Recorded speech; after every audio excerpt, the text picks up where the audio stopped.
నిన్న 41 మంది మావోయిస్టులు లొంగిపోయారు. ఇగో 41 మంది లొంగుబాటు, 24 ఆయుధాలు అప్పగించి జనజీవన స్రవంతిలోకి పిఎల్జీఏ క్యాడర్. తెలంగాణ చరిత్రలోనే అతిపెద్ద ఘటనాట. మావోయిస్టులు అప్పగించిన ఆయుధాలు పరిశీలిస్తున్న DGP Shivadhar Reddy, SIB chief Sumathi, శాంతి భద్రతల అదనపు డీజీపీ మహేష్ భగవత్ లొంగిపోయిన మావోయిస్టులు వీళ్ళంతా. ఇందులో ఒక ఇద్దరే తెలంగాణకు సంబంధించిన వాళ్ళు ఉన్నారు, మిగతా వాళ్ళంతా ఛత్తీస్గఢ్కి సంబంధించిన వాళ్ళే. ఆ మావోయిస్టులకు 1,40,00,000 రివార్డు ప్రకటించిరట.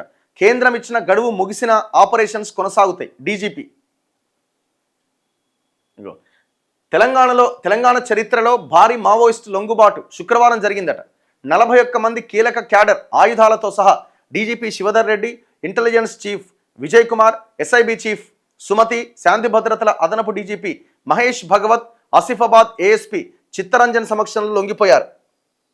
ఒక ఇన్సాస్ ఎల్ఎంజీ, 3 AK-47లు, 5 SLR రైఫిళ్లు, 7 ఇన్సాస్ రైఫిళ్లు సహా మొత్తం 24 ఆయుధాలతో పాటు 733 తూటాలు, 8 BGL షెల్స్ను పోలీసులకు అప్పగించారు.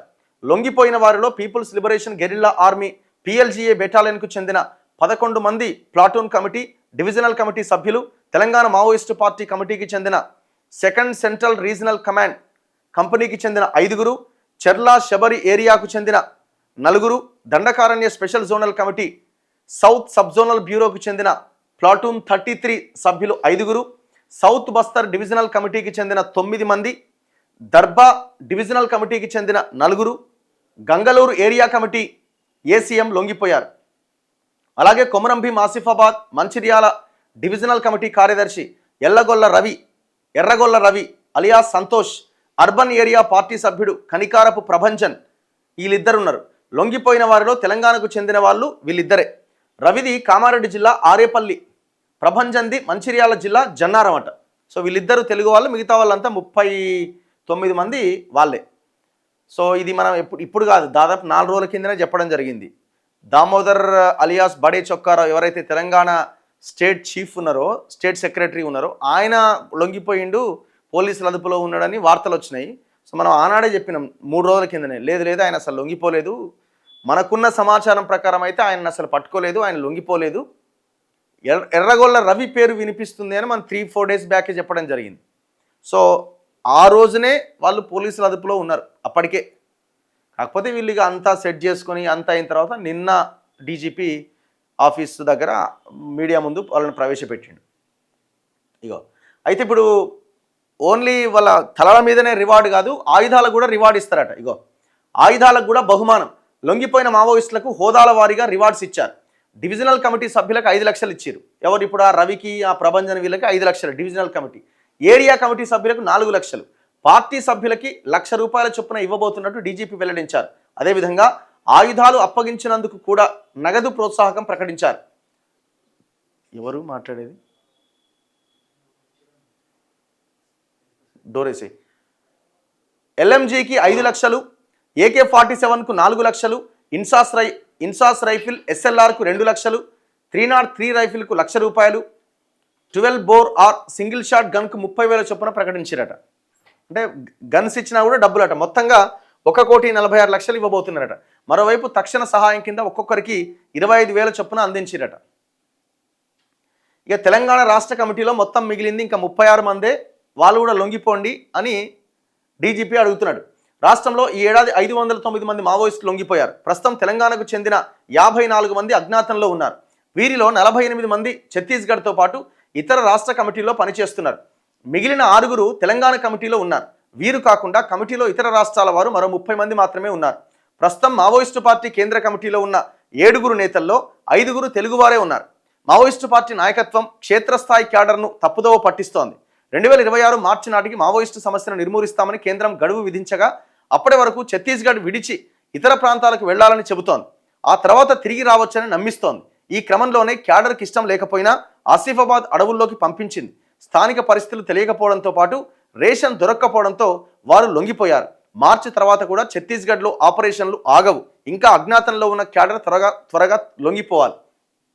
అంటే మావోయిస్టు పార్టీ ఫస్ట్ అయితే మీరు బతకడానికి అంటే చావు నుంచి తప్పించుకోవడానికి మీరు వేరే వేరే ప్రాంతాలకు తరలి వెళ్ళిపోండి, మీ రక్షణలో మీరు ఉండండి, కొద్ది రోజుల తర్వాత పరిస్థితి సద్దుమణుగుతుంది, ఆ తర్వాత మళ్ళీ మనం ఒక దగ్గరికి రావచ్చు అని మావోయిస్టు పార్టీ వాళ్ళ క్యాడర్ని నమ్మించే ప్రయత్నం చేస్తున్నది అని డీజీపీ చెప్తున్నాడు. సో ఇది కరెక్ట్ కాదు, గడువు అయిపోయిన తర్వాత కూడా వేట కొనసాగుతుందని డీజీపీ అంటున్నాడు.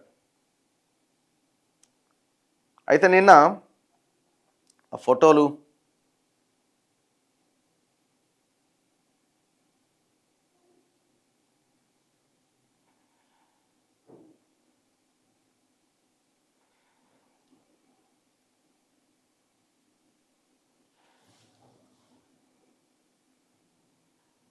ఒక్క నిమిషం.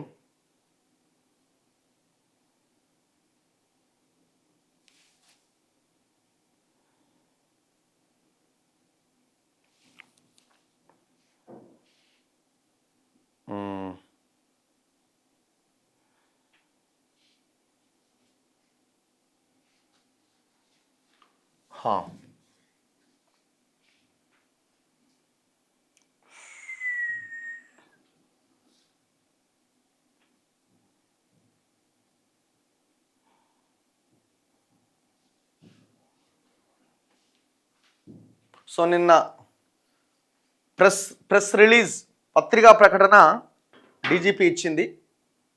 సిపిఐ మావోయిస్టు పార్టీని వీడి తెలంగాణ పోలీసుల సమక్షంలో 24 ఆయుధాలతో సహా జనజీవన స్రవంతిలో కలిసిన 41 మంది అజ్ఞాత సిపిఐ మావోయిస్టు క్యాడర్లు.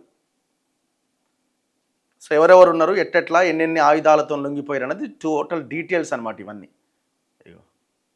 మడకం మంగ, తాటి గంగ, కలుము సుక్కి, వీళ్ళంతా వాళ్ళ age 28 years, 26 years, 24 years. Oyam Joga, Kunjam Deva 21 years, 21 ఇయరే.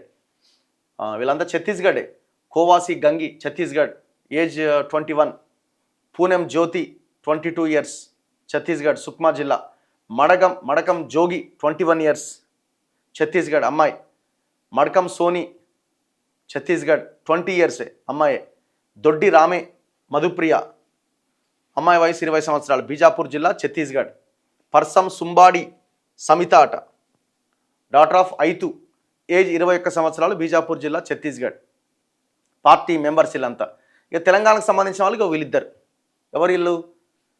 ఎర్రగొల్ల రవి, ఆయన సంతోష్ అంటారు, and alias Prashanth, alias Praveen, alias Mahesh. రకరకాల పేర్లతో పార్టీలో ఆయనకు పేర్లు ఉన్నాయి. ఆయన పేరు మాత్రం ఎర్రగొల్ల రవి. 2001 అనుకుంటా. ఆయన దాదాపు 25 సంవత్సరాలుగా, 24 సంవత్సరాలుగా అండర్ గ్రౌండ్లో ఉన్నాడు.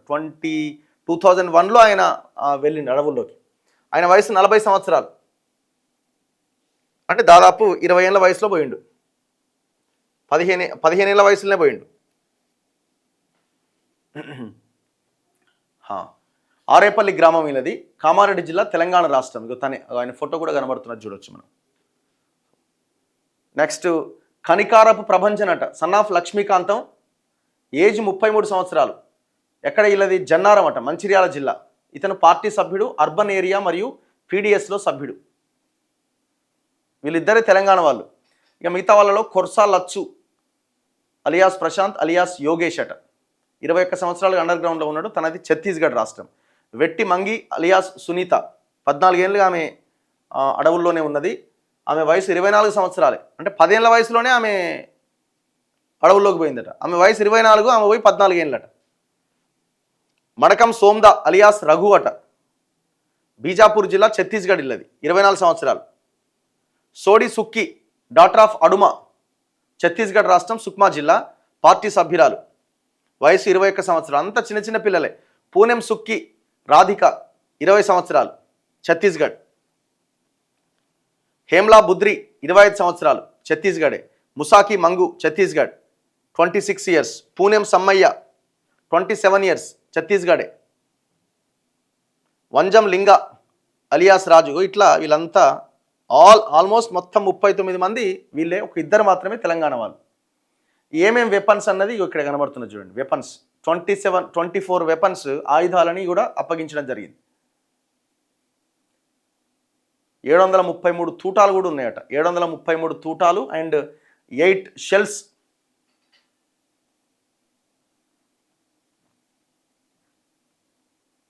ఎవరెవరికి ఎట్లా ఒకరికి 5 లక్షలు, డివిజనల్ కమిటీ అయితే వాళ్ళకి 5 లక్షలు, దాని తర్వాత సరే ఇది ఆయుధాలకి ఎల్ఎంజీకి అయితే 5 లక్షలు, AK-47 రైఫిల్కి 4 లక్షలు, ఇన్సాస్ రైఫిల్కి 2 లక్షలు, SLRకి 2 లక్షలు, 303 రైఫిల్కి 1,00,000, UGBL అటాచ్మెంట్కి 40,000, 12 బోర్ ఆర్ సింగిల్ షాట్ గన్కి 30,000. అంటే ఆయుధం తెస్తే దానికి కూడా ఇస్తారనమాట.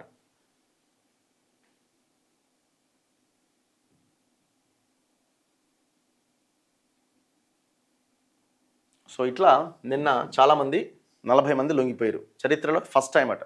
నెక్స్ట్ మిగతా వార్తల్లో ఆంధ్రజ్యోతి విషయానికి వద్దాం. ఆంధ్రజ్యోతి పేపర్లో